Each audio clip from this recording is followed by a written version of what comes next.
آتنا في دار دنيانا حسنا آتنا في دار عقبانا حسن يا غياث المستغيثين اهدنا لا افتخار بالعلوم والغنى قدر قدرة داري بركمال أنت ربي أنت حسبي ذو الجلال তুহি কাদের জলিলুল্লাহ জাহাদার বহর হারে তুহি মেরা নিগাহদার আলহামদুলিল্লাহ الحمد لله الذي جعل الشمس والقمر بحسبان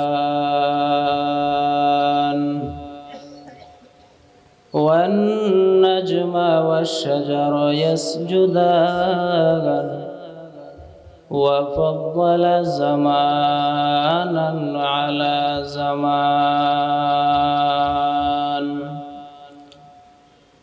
كما فضل مكانا على مكان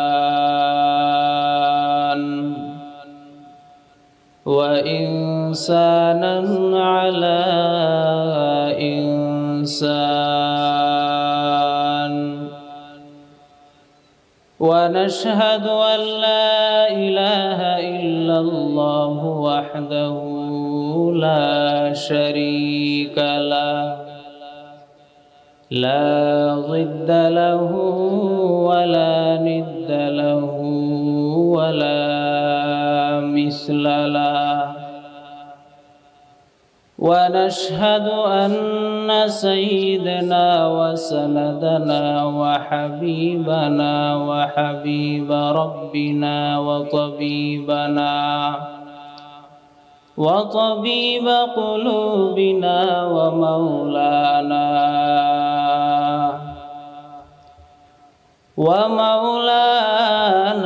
محمدا عبده ورسوله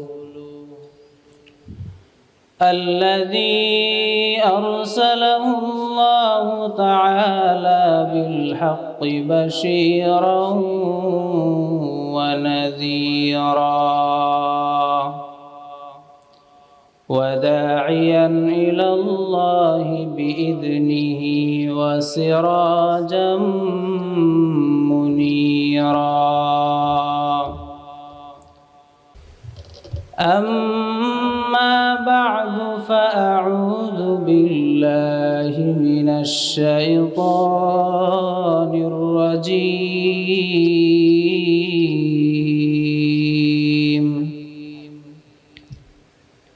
بسم الله الرحمن الرحيم منها خلقناكم وفيها نعيدكم ومنها نخرجكم تارة أخرى وقال النبي صلى الله عليه وآله وسلم إذا عظمت أمتي الدنيا نزعت منها هيبة الإسلام وتركت الأمر بالمعروف والنهي عن المنكر حرمت بركة الوحي إذا تسابت أمتي سقطت من عين الله أو كما قال النبي عليه الصلاة والسلام صدق الله مولانا العظيم وصدق رسوله النبي الكريم ونحن على ذلك من الشاهدين والشاكرين والذاكرين والحمد لله رب العالمين اللهم صل على روح محمد في الأرواح وعلى جسد محمد في الأجساد وعلى قلب محمد في القلوب وعلى قبر محمد في القبور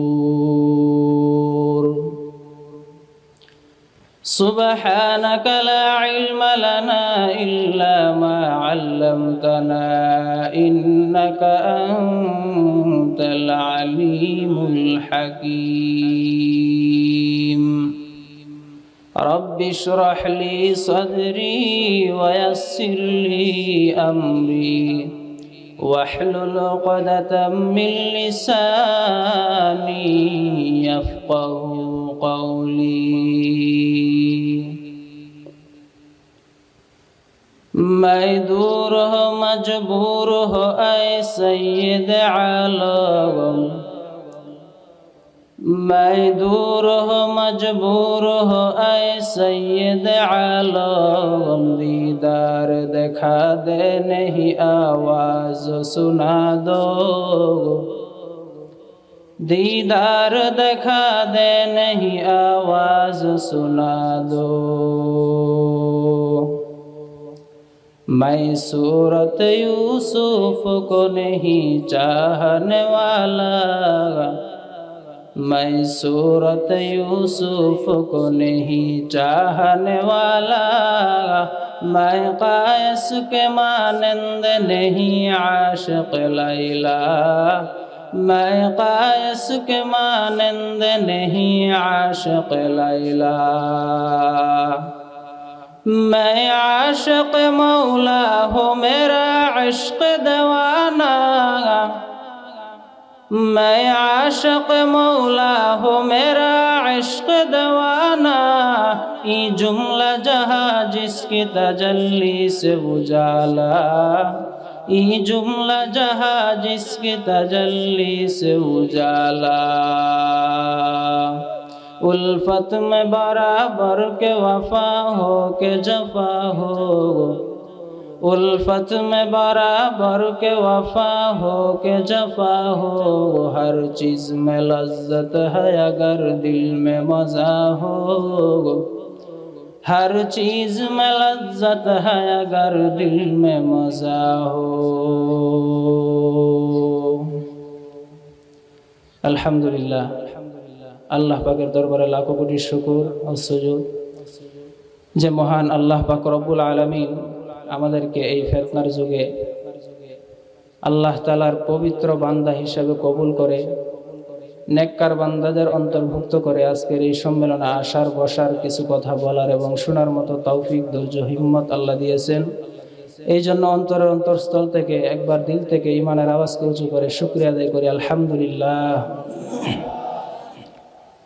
লক্ষ কোটি দরুদ ও সালাম বিশ্ব মানবতার কান্ডারি মুক্তির দিশারি সৈয়দুল মুরসালিন রাহমাতাল লিল আলামিন শফিউল মুজলিমিন সৈয়দুস সাকলাইন ইমামুল মুরসালিন হাবিবে কিবরিয়া আশরাফুল আম্বিয়া সৈয়দুল আম্বিয়া শাফিয়ে মাহশর হাউজে কাউসার আফতাবে নবুয়ত ফখরে মওজুদাত জনাবে মুহাম্মদুর রাসূলুল্লাহ সাল্লাল্লাহু আলাইহি ওয়াসাল্লামের প্রতি আজকের এই মহাসম্মেলনের অনেক উলামায়ে কেরাম বয়ান করেছেন উপস্থিত আছেন আমাদের সম্মানিত সভাপতি সাহেব আলোচনা করেছেন যিনি প্রধান অতিথি ও বিশেষ অতিথিবৃন্দ এবং এই মাহফিলকে সফলতার চূড়ান্ত পর্যায়ে আনার জন্য যারা অর্থ দিয়ে মেধা দিয়ে টাকা দিয়ে শ্রম দিয়ে যে যেইভাবে সহযোগিতা করেছেন আল্লাহ তাআলা তাকে জান্নাতের ব্যবস্থা করে দিন দুনিয়াতে শান্তি পরকালে মুক্তির ব্যবস্থা করে দিন সকলে বলি আমিন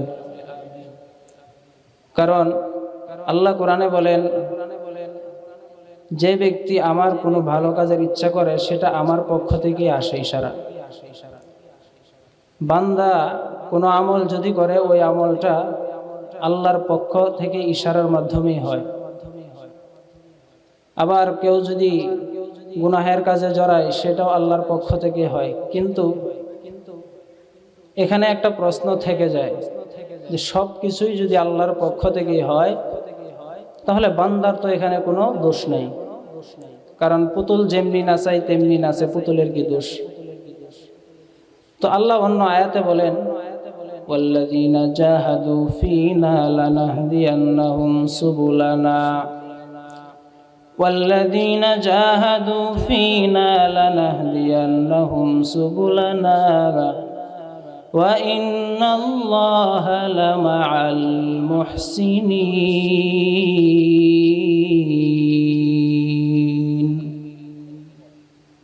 আল্লাহ তাআলা বলেন, والذين جاهدوا ফিনা আই ফি তলাবি মারদাতিনা, যারা আমি আল্লাহকে পাওয়ার জন্য চেষ্টা করে, আমি আল্লাহ তাদের সামনে লানাহদিয়ান্নাহুম আই লানাসবিরান্নাহুম, আমি ওই বান্দার সামনে আমি একটা রাস্তা খুলি না, বহু রাস্তা খুলে দেই। সুবুল মানে এক বচন, সাবিল মানে এক বচন, সুবুল মানে তার বহু বচন। সাবিল মানে একটা রাস্তা, সুবুল মানে বহু রাস্তা। আল্লাহ ডাক দিয়ে বলেন, উম্মতের দল, যাহারা আমি আল্লাহকে পাওয়ার জন্য চেষ্টা করবে, আমি আল্লাহ অবশ্যই অবশ্যই তার জন্য সামনে অনেক অনেক রাস্তা খুলে দিব। বান্দা যে কোনো রাস্তা দিয়ে ঢুকলেই গিয়ে দেখবি সিরাতাল মুস্তাকিম। আমরা প্রতিদিন নামাজে পড়ি না, ইহদিনাস সিরাতাল মুস্তাকিম, ও আল্লাহ আমাকে সহজ সরল পথ দেখাও, জান্নাতে যাব। বান্দা প্রতিদিন যখন সিরাতাল মুস্তাকিম রাহের উপর চলার জন্য দোয়া করে, আল্লাহ তাআলা চলার মতো তৌফিক দিয়ে দেন। বান্দা তুমি যেই রাস্তা দিয়ে আগাও, সামনে গিয়ে যদি সিরাতাল মুস্তাকিম আছে, তাহলে তুমি ওই সিরাতাল মুস্তাকিমের পথ ধরে হাঁটো, ওই পথ ধরে গিয়ে দেখবা সামনে জান্নাতের অপেক্ষা করতেছে। আমাদের নেত্রকোনা থেকে ঢাকার বিশ্ব রোড আছে না, ময়মনসিংহ হয়ে গাজীপুর হয়ে মাওনা হয়ে যায়, এয়ারপোর্ট হয়ে, ঠিক আছে না? তো এই যে নেত্রকোনা থেকে যে ঢাকার রাস্তা, বিশ্ব রোড একটাই, কিন্তু কেউ যদি ইচ্ছা করে যে না আমি বালি দিয়ে না গিয়া ওই পাঁচকাহনি দিয়ে ঘুরিয়া মালনি হয়ে তারপরে নেত্রকোনায় যাব, যাইতে পারবে না। কিন্তু বিশ্ব রোড কয়টা? একটা। এখান থেকে ধরেন আটপাড়া যাবে কেউ, কেউ যদি মনে করে না আমি এখান থেকে দুই গিয়ে বের হবো, যাইতে পারবে, গিয়া দেখবে আটপাড়ার বিশ্ব রোড লাগানো আছে। আবার কেউ যদি বলে যে না আমি ওই দিকে ঘুরে সর্বশেষে হইয়া গিয়া আটপাড়ার রুটে গিয়ে সংযুক্ত হব, ওইটাও পারবে।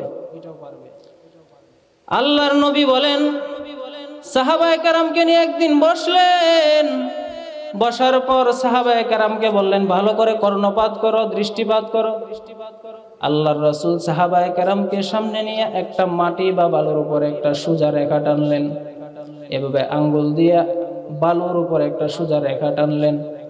আর সাহাবায়ে কেরামকে বলে, ও সাহাবায়ে কেরাম ভালো করে শুনে নাও, আমি এই যে মাটি বা বালুর উপর একটা সোজা রেখা টানলাম, এটাই হলো সিরাতাল মুস্তাকিম। আল্লাহ বলেন রাস্তা অনেক, নবী বললেন এক। এবার লাগছে নি পেস, আল্লাহ কয়টা? অনেক রাস্তা, নবী বলেন কয়টা? একটা। তো নবী বলেন একটা, আল্লাহ বলে অনেক, এবার লাগছে নি পেস। এখন এই পেসের সমাধান কি? বলে বান্দা তুমি যদি নেত্রকোনার থেকে ঢাকায় যাইতে চাও, তুমি গাজীপুর হয়েও যাইতে পারবা, কোনো সমস্যা নাই। তুমি যদি অন্য রাস্তা দিয়ে ঢুইকা বাইপাস হয়ে যাও, তবুও তুমি ঢাকা যাইতে পারবা। কিন্তু তুমি যে কোনো রাস্তা দিয়ে ঢুকো না কেন, সামনে গিয়ে দেখবা ঢাকা বিশ্ব রোড সামনে সংযোগ লাগানো আছে। যদি দেখো ঢাকা বিশ্ব রোডের সাথে সংযোগ আছে, তাহলে কোনো টেনশন নাই, চিন্তা না গাই। আর যদি দেখো ওই ঢাকা বিশ্ব রোডের সাথে তোমার সংযোগ বিচ্ছিন্ন হয়ে গেছে, তাহলে তুমি পথভ্রষ্ট হয়ে যাবা, রাস্তা খুঁজে পাইবা না।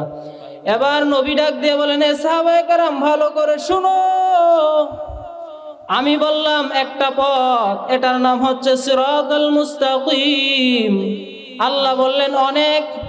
এবার সিরাতাল মুস্তাকিমের ব্যাখ্যা কি? অনেক পথের ব্যাখ্যা কি? ওই যে ঢাকা থেকে নেত্রকোনার বিশ্ব রোড যেমন একটা, ঠিক জান্নাতে যাওয়ার পথও হলো একটা, ইহদিনাস সিরাতাল মুস্তাকিম। কিন্তু বান্দা তুমি যদি একটু ঘুরে যাও, তুমি যদি আবু হানিফা রাহিমাহুল্লাহু তাআলার আদর্শ নিয়ে সামনে আগাও, সামনে গিয়ে দেখবা সিরাতুল মুস্তাকিমের সাথে সংযোগ লাগানো আছে। তুমি যদি ইমাম শাফি রাহমাতুল্লাহ আলাইহির মাযহাব নিয়ে সামনে আগাও, সামনে যায় দেখবা সিরাতুল মুস্তাকিম। তুমি যদি দেওবন্দীদের আদর্শ নিয়ে সামনে আগাও, সামনে গিয়ে দেখবা সিরাতুল মুস্তাকিম। তুমি যদি উলামায়ে কেরামের পরামর্শ নিয়ে সামনে আগাও, গিয়ে দেখবা সিরাতুল মুস্তাকিম।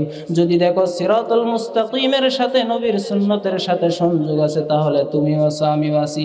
যদি দেখো সিরাতুল মুস্তাকিমের সাথে সংযোগ না গায়, তাহলে নির্ঘাত ধরতে হবে এটা জাহান্নামের পথ। আতিনা ফি দারে দুনিয়া না হাসান, আতিনা ফি দারে উকবানা হাসান, ইয়া গিয়াসাল মুস্তাগীসিন আহদিনা লাফতিখার বিল উলুমি ওয়াল গিনা, কদর কুদরত দারি বরকামাল, আনতা রব্বি আনতা হাসবি যুল জালাল, তুহি কাদের জলিলুল্লাহ জাহাদার, বহর হারে তুহি মেরা নিগাহদার। ভাইরা আমার, এবার জান্নাতে যাওয়ার পথের মধ্যে তোমার কিছু কাটা আসবে, প্রতিবন্ধকতা আসবে। কেমন প্রতিবন্ধকতা শুনবেননি? আল্লাহর রাসূল এক হাদিসের মধ্যে বলেন, ইদা আযযামাত উম্মাতিদ দুনিয়া নুজিয়াত মিনহা হাইবাতুল ইসলাম। মানুষ যখন তিনটা অপরাধ সমাজে চালু করে দিবে, কয়টা? তিনটা। ভালো করে পয়েন্টগুলো খেয়াল করবেন। মানুষ যখন তিনটা অপরাধ সমাজে চালু করে দিবে, তখন আল্লাহ তাআলার গজব, আসমানি গজব উম্মতকে গ্রাস করে ফেলবে। মানুষ এমন আযাব আসবে যেটার কথা মানুষ 50 বছর আগে পরিকল্পনাও করে নাই। এমন কিছু আযাব আল্লাহ তাআলা উম্মতের মধ্যে দিয়ে দিবেন। কেন? জমিনে যখন অত্যাচার বেড়ে যায়, তিনটা অপরাধ যখন মানুষ অবলীলায় নির্দ্বিধায় করতে থাকে, তখন মানুষকে আল্লাহর আযাব এসে গ্রাস করে।